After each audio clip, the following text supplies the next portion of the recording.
और पितारे और हम आज जो डिबेट कर रहे हैं प्रधानमंत्री नरेंद्र मोदी ने जिस तरह से यहां निशाना साधा है उसको लेकर बंगाल की जंग में आज पहला ये बड़ा प्रहार हुआ है। इस प्रहार की गूंज सीधे सत्ता के दरवाजे तक पहुंची है। कूच बिहार से प्रधानमंत्री नरेंद्र मोदी ने चुनावी दंगल में ममता सरकार पर ताबड़तोड़ हमले किए। घुसपैठ से लेकर कानून व्यवस्था तक हर मुद्दे को उन्होंने चुनावी अस्त्र बनाया। ममता बनर्जी ने भी जवाब में तेवर अपने कड़े किए हैं। वोटर लिस्ट को लेकर सवाल उठाए और जंग को और तीखा बना दिया। उधर असम में भी सियासी ताप बढ़ा हुआ है। राहुल गांधी ने असम के सीएम हिमंता पर तीखा हमला बोला। जवाब में शर्मा ने अपने अंदाज में शक्ति प्रदर्शन किया। वहीं ओवैसी के उतरने से मुकाबला और रोमांचक हो रहा है। ऐसे में ममता बनर्जी चौथी बार सत्ता पर कब्जा कर पाएंगी या नहीं? बीजेपी बंगाल में पहली बार सत्ता की कुर्सी पर बैठ पाएंगे या नहीं? असम में बीजेपी हैट्रिक लगाने के लिए पूरी ताकत हालांकि झोंक रही है, जबकि कांग्रेस 10 साल पहले छीनी सत्ता को वापस चाहती है।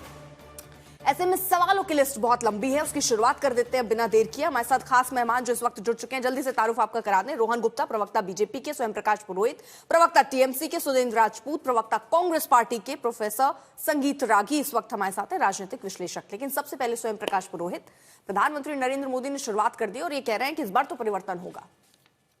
नहीं, ठीक है, परिवर्तन दिल्ली में भी होने वाला है, बहुत जल्दी होने वाला है, 2026 में ही होगा। प्रधानमंत्री जी आने वाले 6 महीनों में प्रधानमंत्री रहेंगे कि नहीं, ये देश की जनता निर्धारित करेगी। ये जो चुनाव हो रहा है, 5 राज्यों में चुनाव है, ये जो मैंडेट आएगा इससे घबराए हुए हैं। पश्चिम बंगाल में आकर के वो बात कर रहे हैं वुमेन रिजर्वेशन बिल की।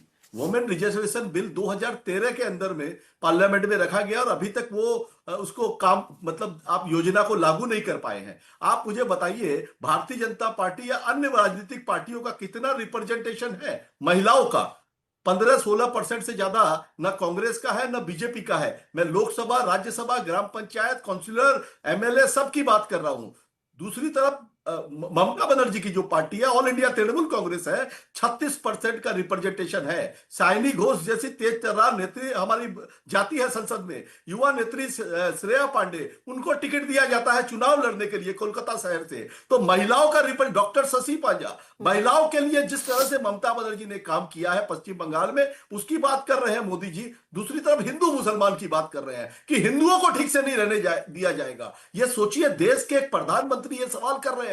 ये अपने आप में सवाल है कि देश का प्रधानमंत्री जो 12.5 साल से देश के प्रधानमंत्री है, वो एक राज्य के चुनाव प्रचार में आते हैं और बोलते हैं इस राज्य के अंदर में हिंदू मुस्लिम हो जाए, हिंदू मुस्लिम खतरे में है। अरे भाई, क्यों भय का वातावरण बना रहे हैं आप? आपको पता है आदिवासियों के साथ आपने असम और नॉर्थ ईस्ट में क्या किया? नवादा में 3 दिन पहले क्या हुआ महिला के साथ में? आपकी तो डबल इंजन की सरकार है वहां पर। उत्तर प्रदेश में डबल इंजन की सरकार चल रही है। सर, आपने मुसलमान तक ले गए, मैं जरा जनता के मुद्दों मैं नहीं ले गया, प्रधानमंत्री जी की बात कर रहा हूं। आपने उसका जिक्र कर दिया, लेकिन प्रधानमंत्री ने एक और बात कही। उन्होंने कहा 5 साल इंडस्ट्रियल पार्क नहीं बना पाए, कोई फैक्ट्री नहीं लगी। वो बंगाल में किस तरह से बता रहे विकास नहीं हुआ है, कैसे विकास की गति को रोक रही है ममता बनर्जी। देखिए, मैं जवाब देता हूं। Global Foundries, the world's 3rd largest chip developer, sector 5 में सिलिकॉन वैली में ममता बनर्जी के आने के बाद में पिछले साल से काम शुरू हुआ है। उनसे पूछिएगा, रेलवे का डाटा लीजिएगा कि कलकत्ता शहर में जब मेट्रो रेल का जो पैसेंजर ट्रेवल्स बढ़ते हैं, वो बिना जॉब कलकत्ता क्या घूमने आ रहे हैं क्या? बिहार से जो लोग आकर के यहाँ पर काम कर रहे हैं, वो क्या घूमने आ रहे हैं पश्चिम बंगाल के अंदर में? नौकरियां हैं पश्चिम बंगाल में, इसलिए आ रहे हैं। मुझे बताइए, which is the 2 states welcome most? Sir, मुझे ये बता दीजिए, जब आप ये कह रहे हैं तो मैं फिर आपको जरा रोक रही हूँ। सर, आप कह रहे हैं नौकरियां हैं जी, तो बंगाल में हर साल 10 लाख से ज्यादा मजदूर क्यों जा रहे हैं? मजदूर या युवा जो है वो क्यों छोड़ के जा रहे हैं, अगर आप सब नौकरियां वहीं पर दे रहे हैं तो? और अगर आप इतनी इंडस्ट्रियल जिस तरह आप गिना रहे हैं सर, अगर ऐसे ही होता तो औद्योगिक गलियारा बन गया होता, कोलकाता मेट्रो और अर्बन में कनेक्टिविटी बन गई होती, बाढ़ नियंत्रण जिसको लेकर आप कहते रहते हैं, शिक्षा भर्ती, बहुत सारे ऐसे फील्ड है जिसमें काम लटका हुआ है सर, उससे आप आंख नहीं बंद कर सकते ना। नहीं, मैं बताता हूं। मान्यवर, मैं नाम बता रहा हूं, Manyavar, Bisk Farm, Wow Momo, Cucina, ऐसी एमएसएमई, स्मॉल एंटरप्रेन्योर्स बहुत एमएसएमई है सर, वही तो सवाल है। बड़ी इंडस्ट्रीज क्यों नहीं आ रही है? सवाल ये है सर, एमएसएमई तो है, बड़ी इंडस्ट्रीज क्यों नहीं आ रही? कंडक्टर क्या छोटी इंडस्ट्री है क्या?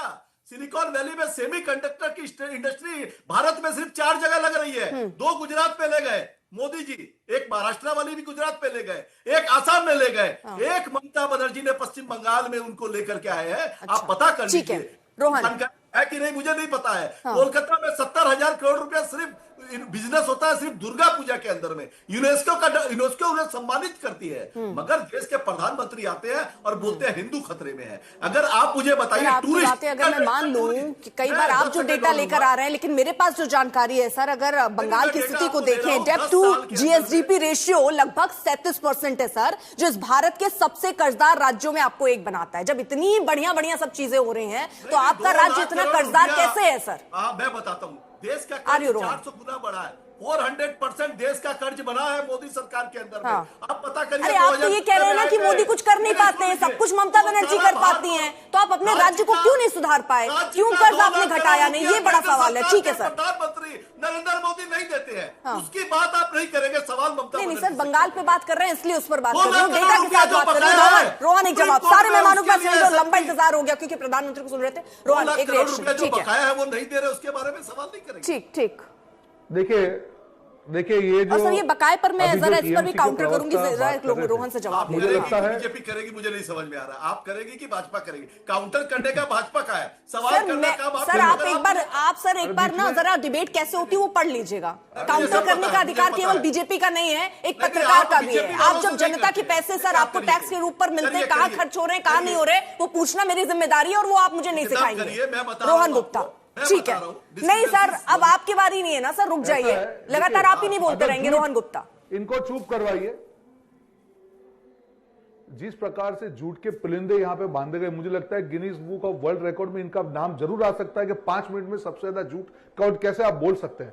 कितना झूठ बोलेंगे आप? स्वयं प्रकाश, मैं आपको शुरू में समझा दूं सर, समय बहुत कम है और अगर आप बार बार बोलेंगे मुझे आपकी आवाज कम करनी होगी, चर्चा खराब नहीं करनी है हमें। स्वयं प्रकाश जी की आवाज कम कीजिए सर, मैंने आपको भरपूर समय दिया, आप रुक जाए थोड़ा, रोहन को पूरा करने दें। हाँ ठीक है, ठीक है, व्यक्तिगत टिप्पणी करेंगे। ना मां सुरक्षित है, ना माटी सुरक्षित है, ना मानी सुरक्षित है। ये हकीकत है इनकी, यही इनकी हकीकत है। आरजीकर हॉस्पिटल पूरा देश नहीं भूला। कौन से मां की आप बात कर रहे हैं? आपको शर्म आनी चाहिए। जो राज्य टॉप 10 में होता था, पूरे देश में तीसरे नंबर पे जीडीपी में आता था, आज 23वें नंबर पे लेके गए। 5% का था, आज 10% था, पहले 5% पे आज चले गए। और बड़ी बड़ी बातें करें, मैं आंकड़ों की बात करूंगा अर्पिता जी। ये देखिए, ये 6800 कंपनियां, ये पहला राज्य होगा, उनका नाम आएगा गिनीज बुक में, कि जो राज्य छोड़ के चले गए इनकी सिंडिकेट राज के कारण, इनके भ्रष्टाचार के कारण, इनके आतंक के कारण। मैं यहां पे कई दिनों से बंगाल में हूं। जनता परिवर्तन चाहती है क्योंकि एक ऐसी सरकार है जिसने तुष्टीकरण के चलते जनता की आवाज को कुचलने का काम किया है। ये मालदा में जो घटना हुई, ये अर्पिता जी ट्रेलर था। उसके पहले भी आप एसआईआर के सामने देखिए किस प्रकार से विरोध किया गया। संविधान की नकल लेके आप घूमते हैं, आपको शर्म नहीं आती है कि आप जो संविधान के तहत जो प्रक्रिया है उसके सामने आप डर का माहौल फैलाएंगे? इतनी हिम्मत कहां से आई? और कोई राज्य में देखा है अर्पिता जी? नहीं। आपको दिखाना है, आपको मैसेज देना है। और यही जो है, देखिए आंकड़े बोलते हैं अर्पिता जी, और आंकड़ों की जब आती है तब ये सरकार ने केंद्र सरकार की योजनाओं के लाभ भी पश्चिम बंगाल की जनता को नहीं मिलने दिए हैं। और इसलिए पश्चिम बंगाल की जनता आप बिल्कुल सही कह रहे हैं, आंकड़े बोलते हैं, क्योंकि प्रधानमंत्री ने बेरोजगारी का मुद्दा एक बार फिर से उठाया, खासतौर पर बंगाल के लिए सर। इसलिए मैं एक आंकड़ा आपके सामने रखना चाहूंगी। पश्चिम बंगाल में जो बेरोजगारी दर है वो 12% है सर, ओडिशा में 14%, हरियाणा में 13.5%, राजस्थान में 12.8%, गोवा में, सुनिएगा सर, गोवा में 15.2%। तो बेरोजगारी सिर्फ कहने के लिए, क्योंकि जहां जहां आपकी सत्ता है वहां पर तो बेरोजगारी सर, वहां पे तो उससे ज्यादा है, फिर अकेले बंगाल का जिक्र क्यों? देखिए अर्पिता जी, सबसे बिल्कुल बंगाल का जिक्र इसलिए कि अगर आंकड़ों में आप डीप में जाएंगे तो 46% पोस्ट ग्रेजुएट बेरोजगार के कारण वहां पे यूथ का माइग्रेशन दूसरे राज्यों में हो रहा है। मुझे बताइए कहां है? अगर आपकी कंपनियां यहां से छोड़ के जाएगी राज्य में, तो कौन से नए उद्योगों की आप बात कर रहे हैं? This is the first state where आपकी जहां आपकी सत्ता है वहां बेरोजगारी दर क्यों ज्यादा सर? क्योंकि टेरर है वहां पर। क्या आप, मैं तो ये तुलनात्मक बता रही हूँ ना। अगर आप सुनिए सर, मैं बंगाल की जनता हूं, मैं बंगाल की जनता हूं। आपने मुझे ये बताया कि आपके यहाँ देखिए बेरोजगारी है, मैंने आपकी बात मान ली। फिर मैं ये देखती हूँ कि आपकी जहां सत्ता थी वहां तो आपने कुछ सुधारा नहीं। फिर अगर आप केवल बंगाल की बात करते हैं तो मैं एक जनता के तौर पर जिसे वोट करना है, मैं आप पे क्यों भरोसा करूं? जब आपने वहां नहीं सुधारा तो बंगाल में क्या सुधार देंगे और कैसे सुधार देंगे? क्या है ब्लूप्रिंट? बिल्कुल आपने अर्पिता जी बिल्कुल बिल्कुल बिल्कुल आपने सही बात की। जो जो राज्यों में भाजपा की सरकार में चैलेंज के साथ कहता हूं, अब 5 साल के आप इंप्रूवमेंट का आंकड़ा देखिए और बंगाल को आंकड़ा कंपेयर कीजिए, यहां पे डेटोरेट होता जा रहा है। यही तो फर्क है। आज भाजपा की सरकार राज्य पर राज्य रिपीट क्यों हो रही है, उसके पास कुछ तो कारण होगा। एकमात्र भाजपा है कि आप हरियाणा देखिए, वहां पर सरकार रिपीट हो रही है, गोवा में सरकार रिपीट हो रही है, गुजरात में रिपीट हो रही है, महाराष्ट्र क्यों हो रही है, उसके पीछे कोई तो रीजन होगा। एक एटमॉस्फेयर बनता है जहां पे इन्वेस्टमेंट आता है, यूथ को एक कॉन्फिडेंस आता है, एक इकोसिस्टम बन रहा है, स्टार्टअप का इकोसिस्टम बन रहा है। ये सब चीजें कहां से हो रही है? ऐसे ही कोई भी पार्टी अगर राज्य पर राज्य आपकी सारी बात मानने को तैयार जीतती जाती है और अगर मैं आपकी सारी बातें मान इसका मतलब तो सर फिर बेरोजगारी दर तो कम होनी चाहिए ना, वो तो डेटा में रिफ्लेक्ट करना चाहिए। बिल्कुल, मैं आपको यही कह रहा हूं अर्पिता जी, अगर आप historically if you see the comparison, जैसे राजस्थान की आपने बात की, जब कांग्रेस की सरकार थी उसके बाद जब भाजपा की सरकार आई, उसमें कितना इंप्रूवमेंट है, आप कंपैरेटिव आंकड़े देखिए। मैं पूरी डिबेट इस मामले पे करने को तैयार हूं, क्योंकि मैं आप लोगों के साथ में बात करता हूं। आप ओवरऑल इकोसिस्टम आप देखिए कि जिस राज्य में कंपनी अगर छोड़ के जा रही है, टेरर का राज्य है, तुष्टीकरण के पीछे आप किसी को सवाल यहां पे नहीं उठा सकते, वहां पे आप क्या उम्मीद कर सकते हैं? अगर इतना ही काम किया होता तो आज इतना डर नहीं होता। अगर इतना ही काम किया होता तो कागज लेके जनता के पास में आप जाते। सुरेंद्र राजपूत, आपका एक रिएक्शन सर। एक तो मैं क्योंकि हम बंगाल पर बात कर रहे हैं, इस पर भी जवाब। और राहुल गांधी जब आज ये बात कहते हैं कि मैं हेमंता को जेल भिजवाऊंगा, क्या आधार है सर? क्या दस्तावेज हैं? क्या ऐसी सबूत है? क्या ऐसी जानकारी है? हेमंता को जेल भिजवाने के लिए राहुल गांधी की आवश्यकता ही नहीं है। हेमंता जी की और हेमंता जी के परिवार, जिनके पास 3-3 पासपोर्टों का आरोप लगा है, जिनके पास वेवकॉम कंपनी में तमाम तरीके के शेल पैसे इन्वेस्टमेंट करने का आरोप लगा है, जिनके ऊपर सबसे ज्यादा असम में लैंड ग्रैबिंग के आरोप लगे हुए हैं, जिनको जुबिन गर्ग की हत्या में जिस तरीके से चीजों को छुपाया जा रहा है वो सारे आरोप लगे हैं, उसमें राहुल गांधी जी की कहां आवश्यकता है? वो तो असम की जनता और देश का संविधान अपने आप जेल भेजेगा। आज आप क्या नाम निष्पक्ष जांच कर दीजिए, वो हेमंता कभी जेल से बाहर नहीं निकल पाएंगे। ये तो अपने आप में सत्य है। तो क्या नाम वहां पर भाजपा का भी बच्चा जानता है और कहता है। असम में तो चुनाव भाजपा लड़ी नहीं रही है। हम आएंगे तो जेल भेजेंगे, ये तो उन्होंने कहा ना सर। मैं आपसे फिर से मैं तो यही तो कह रहा हूं कि वो जिस आधार पर कह रहे हैं वो मैं वो आधार बता रहा हूं आपको कि वहां राहुल गांधी जी को आवश्यकता नहीं है। वहां की जनता बोल रही है, वहां की भाजपा बोल रही है। वहां की तो भारतीय जनता पार्टी, जो विशिष्ट भारतीय जनता पार्टी थी, पुरानी भारतीय जनता पार्टी थी, जो हमसे लड़ती थी, आज की डेट में वो भाजपा कहीं है ही नहीं। वहां पर तो एक असली कांग्रेस जो गौरव गोगोई के नेतृत्व में चुनाव लड़ रही है, एक गद्दार कांग्रेस जो हेमंता के नेतृत्व में चुनाव लड़ रही है। वहां भाजपा तो किनारे हो गई है। भारतीय जनता पार्टी के लोग ही हमें सबूत दे रहे हैं। भारतीय जनता पार्टी के लोग ही बता रहे हैं, जो आज पवन खेड़ा जी ने प्रेस कॉन्फ्रेंस करी, जिसके अनुसार यह बताया जा रहा है कि उनकी पत्नी के 3-3 पासपोर्ट हैं। जिसकी पत्नी के 3-3 पासपोर्ट होंगे, क्या वो जेल जाने से बचेंगे? आप बताइए ना अर्पिता जी।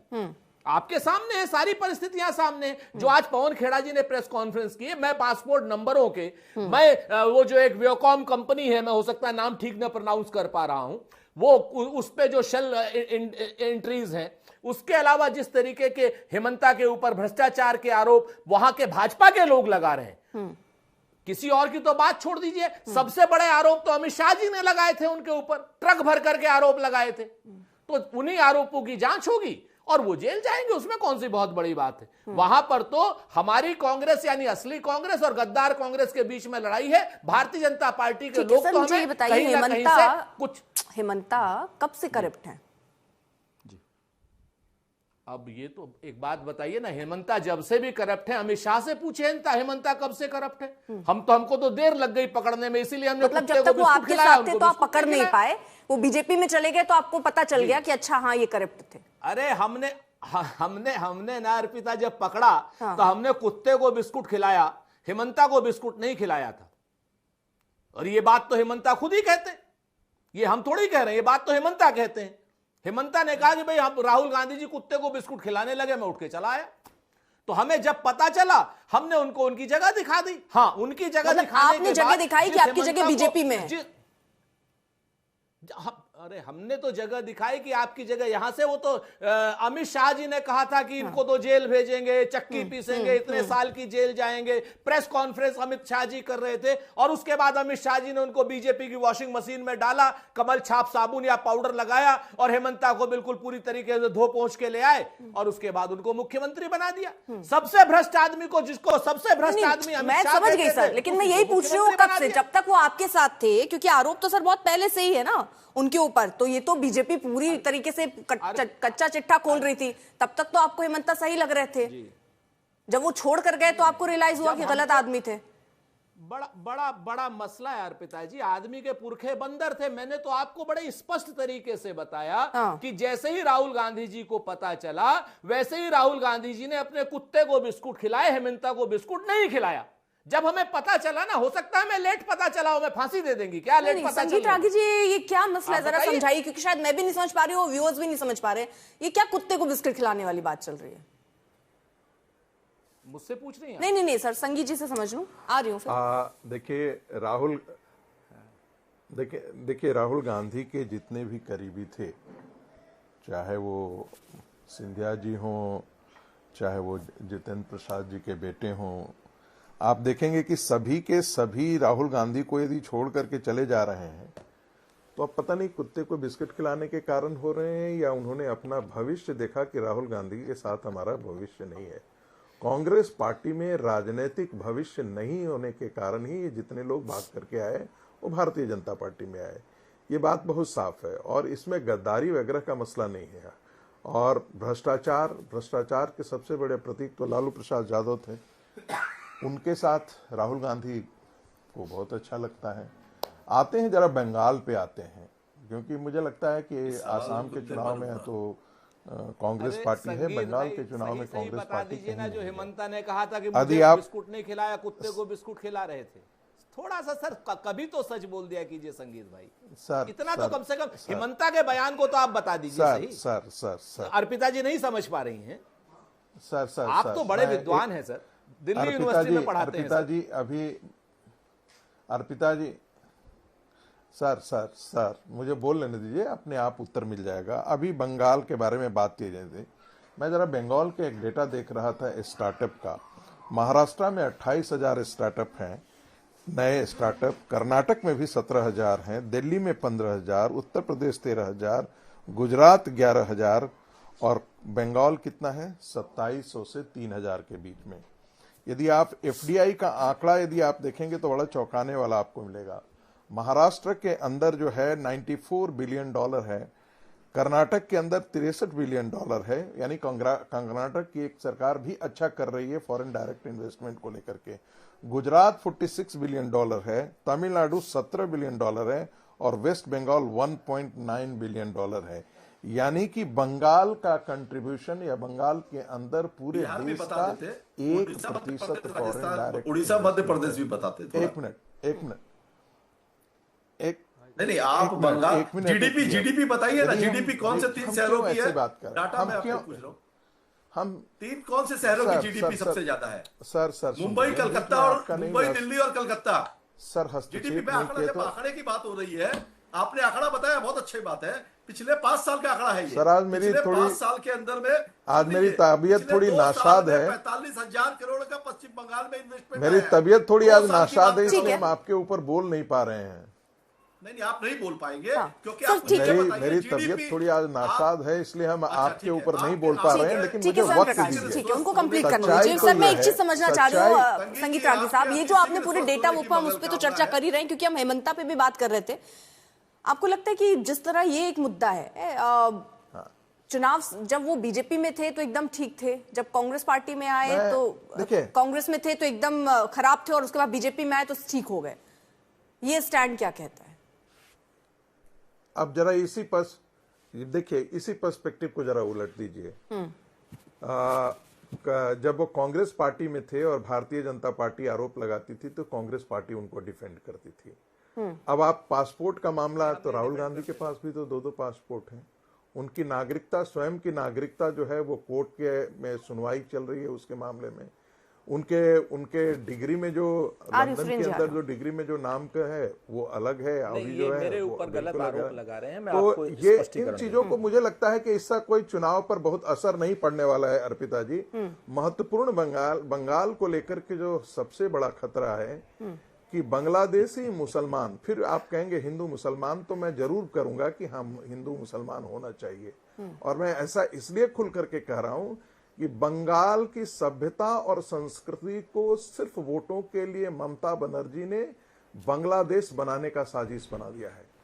एक पूरी दुनिया के अंदर आप चले जाइए, जितने गलत इमिग्रेशन बयान लॉ कर रहे हैं, इनका आज स्वास्थ्य यूरोप ठीक नहीं डिफेंड है। कर रहा है, इसलिए वो मैं नहीं इनको चाहता है नहीं बोलना चाहता हूं। ठीक है, मगर ठीक है, 10 सेकंड में कंप्लीट करने दीजिए। आ रही हूं स्वयं प्रकाश जी, इसके बाद आ रही हूं। हाँ। धैर्य रखिए। हाँ।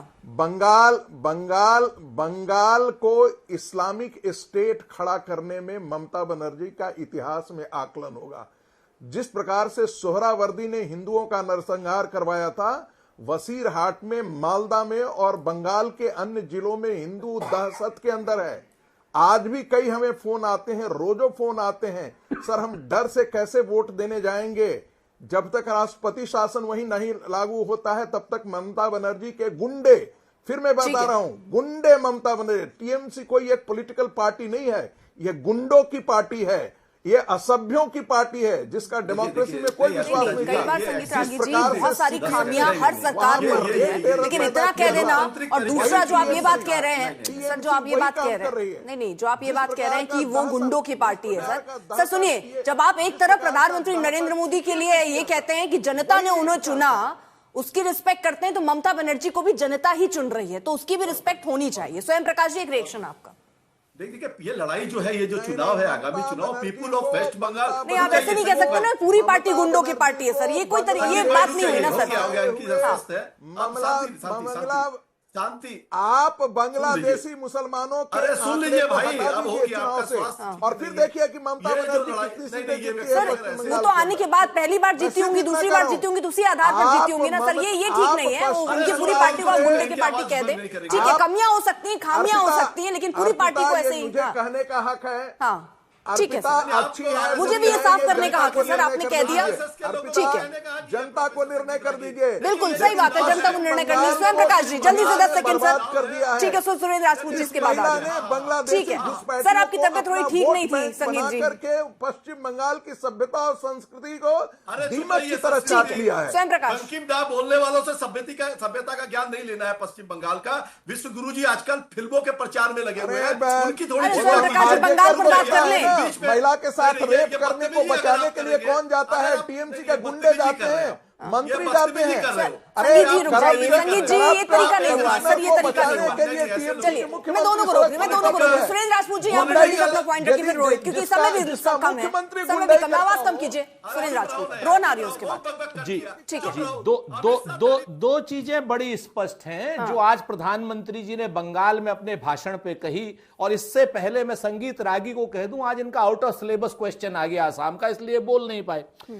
प्रधानमंत्री जी झूठ पे झूठ बोल रहे हैं। घुसपैठिए समस्या राष्ट्रीय समस्या अगर है, घुसपैठ की जिम्मेवारी अमित शाह जी की है, अगर कहीं घुसपैठ होती है तो अमित शाह जी से इस्तीफा मांगे, नंबर 1। और घुसपैठिए तो इनके रिश्तेदार लगते हैं, झारखंड में जाते तो कहते घुसपैठ की समस्या, बिहार में कहते तो घुसपैठ की समस्या, बंगाल में कहते तो घुसपैठ की समस्या, जहां जहां इनकी सरकारें 10-10, 15-15 साल से है, वहां पर भी इनको घुसपैठ की समस्या चुनाव के समय होती है, चुनाव के बाद खत्म हो जाती है। तीसरी बात, प्रधानमंत्री जी ने आज कहा कि साहब किसानों को हम क्या नाम, बंगाल की सरकार ऐसे कर रही, अरे किसानों को तो पूरे देश में किसानों के सबसे बड़े हत्यारे यूएस ट्रेड डील आपने करी, किसानों के साथ गद्दारी करी, व्यापारियों के साथ गद्दारी करी, नौजवानों के साथ गद्दारी करी। ठीक है, लेकिन सुरेंद्र जी आपकी लड़ाई बंगाल में किसके साथ है? बीजेपी के साथ है कि टीएमसी के साथ है? अगर जी बंगाल में आपकी लड़ाई, हमारी लड़ाई तो सत्ता, बंगाल में हमारी लड़ाई सत्ता के साथ में है। हम ममता बनर्जी के भी खिलाफ लड़ रहे हैं और भारतीय जनता पार्टी की कुनीतियों के खिलाफ लड़ रहे हैं।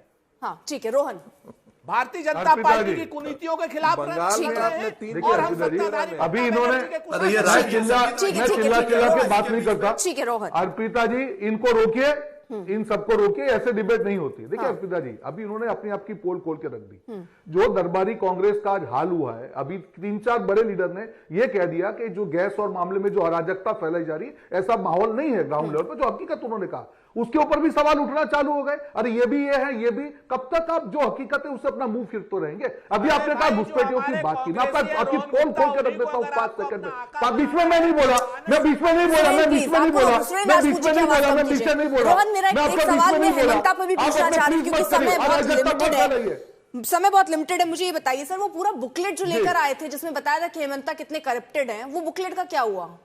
किस डस्टबिन में पड़ी हुई है? मैं आपको पहले मैं आपको एक घुसपैठियों का जवाब दे दूं, उसी बुकलेट का भी जवाब दे देता हूं। 570 किलोमीटर की बॉर्डर पे बीएसएफ को बॉर्डर बनाने के लिए जगह नहीं दी। मुझे बताइए कि कांग्रेस पार्टी ने क्यों ममता बनर्जी के सामने एक भी सवाल नहीं उठाया? मालदा में इतनी बड़ी घटना हुई, क्यों कांग्रेस पार्टी मुख दर्शक बन के बैठी रही? यही संविधान की नकल में लेके अपनी राजनीति के बारे में हकीकत है, जहां उनकी सहूलियत होती है वहां पर राजनीति नहीं होती है। ये इनकी हकीकत है, ये इनकी हकीकत है। और मैं कभी भी व्यक्तिगत टिप्पणी नहीं करता हूं। कांग्रेस सर 30 सेकंड है मेरे पास। ये दरबार, मैं आ रहा हूं, उसी पे आ रहा हूं। बिल्कुल, जो भी सच होगा, आज कोर्ट है, मेरी बात सुनिए अर्पिता जी, कोर्ट है, ठीक है, आप जाइए ना कोर्ट में।